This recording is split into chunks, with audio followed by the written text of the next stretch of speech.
So we're going to do a brief tutorial of the Miele 30-inch ranges. We're looking at a 30-inch induction range. This is relatively unique in that it has knobs. So most of the induction ranges, professional and otherwise, is, they're taking an induction cooktop and they're basically laying that into a range chassis, or they're installing it over an oven. So you have controls here for the oven, and then your controls are almost always on the surface for this guy. And what's unique with this product is that you've got knobs. So on each of these knobs, there is an on, and go all the way up. And just like most induction cooktops, there is a boost mode. So if you toggle to the right, it'll put it into a boost mode. I'm going to bring a pan over here so we can see what that looks like. So the controls are on screen here. So let me turn this off, go to the right burner. So there we are. So that's, as I'm turning the knob, the power level is going up. Scooch that over. And if I toggle, now I'm in boost.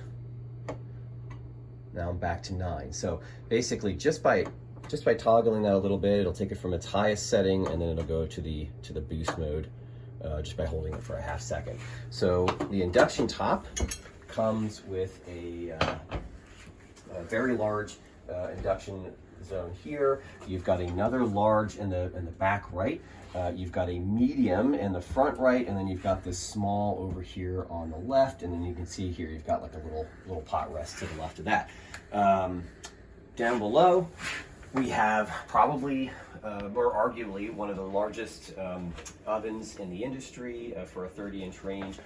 Probably arguably one of the best convection ovens on the planet. You have dual convection in this, so like most premium ovens, you have a convection system that is designed specifically for that larger cavity.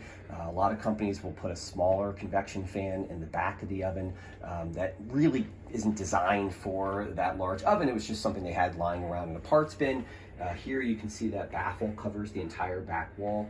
You've got 2 fans, you've got 2 heaters similar to the Wolf induction system. When you look at the inside of this, you'll notice that the gasket for the oven is not on the door, it's actually on the frame. If you look at the door, you'll see that Miele has removed all of the metal framing. So typically this is the area that gets scorched up outside the gasket, especially during self-cleaning. So Miele has eliminated that metal frame.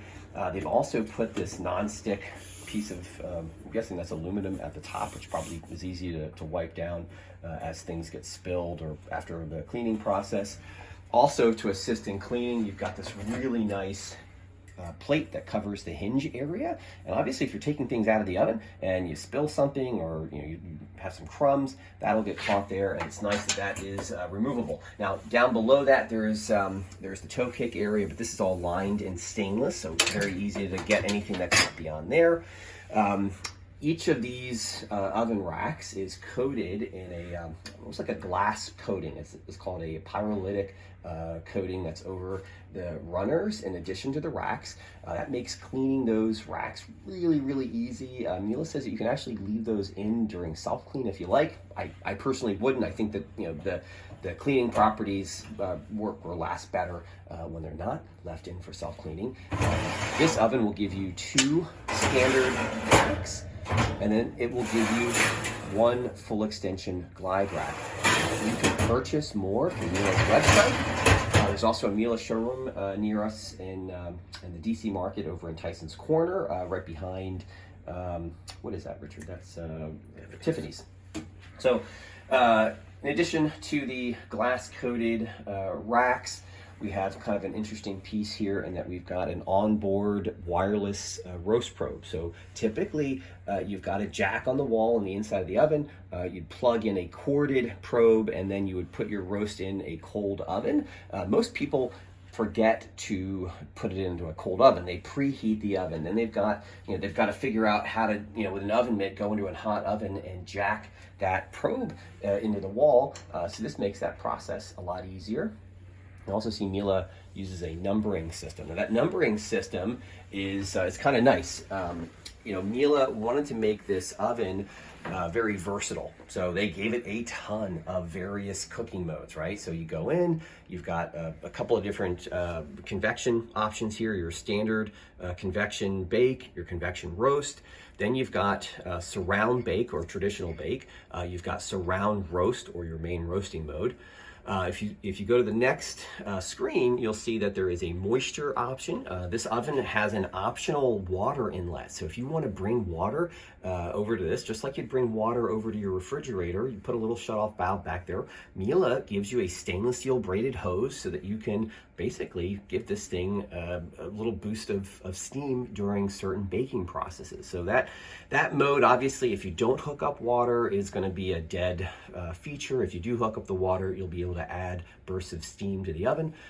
Intensive bake, which is a brick oven mode. So there, when you select that mode, the oven is going to suggest that you use the lowest racking position, really to put your bake stone, as an example, right over the heating element. The convection fan is going to come on and it's going to try to recreate a brick oven baking. So very cool mode. Another really neat mode is their auto roast mode. Auto roast starts the roasting process at a higher temperature. So in this case, I want to say it's like 415 or 425 degrees. That sear temperature will last for 15 minutes and then it will drop down to whatever temperature you set it at. So if you set it at 225 degrees, auto roast first 15 minutes, it'll do that 415 or 425 sear, and then it will drop down to the temperature that you selected.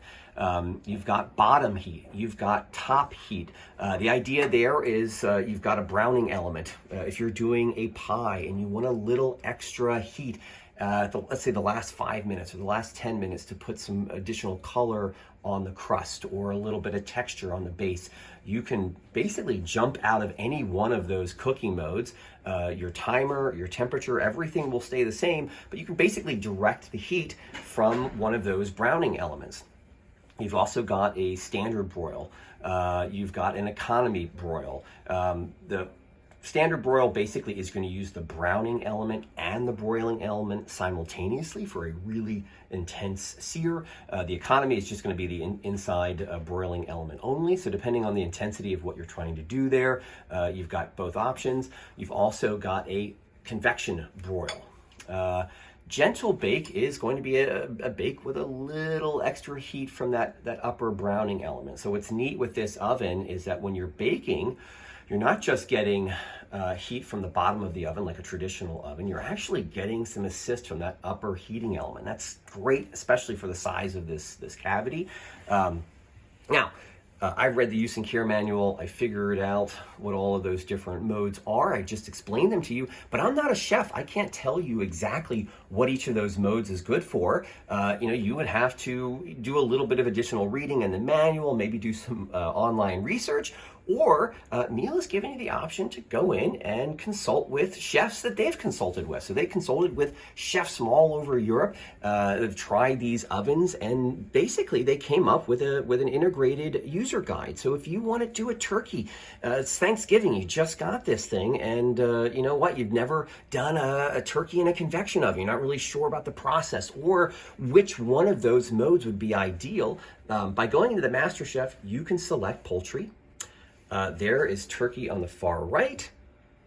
It's going to suggest a temperature. Now, I typically want it a little bit, they may be, going a little more towards the safe side. I'm going to take it out at like 165 or 160 because I know it's going to get to probably 170, which is really where I would want it.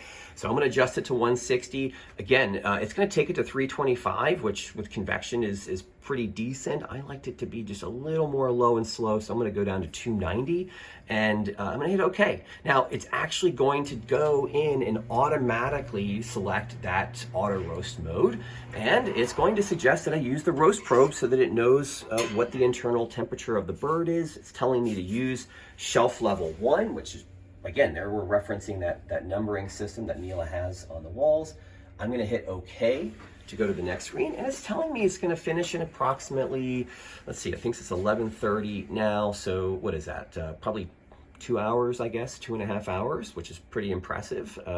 It's doing that based on knowing that that's how quickly a convection oven cooks. That might be twice as fast as your traditional oven might do. That's because convection will work at the heat into the center of the turkey a lot faster. Obviously, that sear mode is helping out. But we did all of that without ever cracking the use and care manual, right? So we have all of those modes, and if you're really into cooking and you could figure out in your head what you might want to do in each one of those cooking modes that we talked about, great. If not, maybe you just want to go to the oven and say, you know what, I spent all this money. I don't just want to use one of the things that I'm used to. I'd like to use something that a professional chef has suggested. That's where this Master Chef menu comes in really handy. So that's just a little bit about the functionality of the oven, about the induction top. You've also got some neat little features on this, like this comfort handle. So this is great for people that have arthritis. A little bit of that in the wintertime for me. So I love this feature. I love that slow feature. You've also got a slow shut on this. If you're doing a cake and you want to open the oven door, you want to make sure that doesn't slam because the cake will fall. So that soft shut is kind of a nice feature. There's also that same thing at the other end of this. So right about here, you'll see it do a soft close. So some companies will do that feature like the Wolf, and some companies like, let's say, Thermador, will do the other. I'm pretty sure this is the only company that gives you a soft open and a soft close. One last feature that I'd like to discuss is the coating over the face of this. So this is natural stainless here, natural stainless here, but once we get down below that point, this is all a coated stainless steel. So, I can bring out my Windex, kind of hit the face of this with a wet paper towel, and it's clean, it's polished, it's never going to oxidize. I don't have to break out any heavy cleaners or any polishes for this area. So that is a wonderful feature for this range. I'm going to turn on the oven light just so you can get a feel for what the inside of the oven looks like with the lights on. You can see there's a very large viewing window. It's really a handsome stove. I love these LED lights that come on to let you know that your induction top is on. Kind of a nice added feature, a nice little safety feature. This comes with a 1-year parts and labor warranty. If you use a Miele certified installer, Miele will actually double that warranty, so you'll get 2 years parts and labor. Miele also sells an extended warranty where you can get a full 5 years, regardless of whether or not you use a certified installer. And that's actually through Miele's service network. So this is probably by far one of, if not the absolute best induction range that you can purchase. And that's it. If you have any questions, please contact us.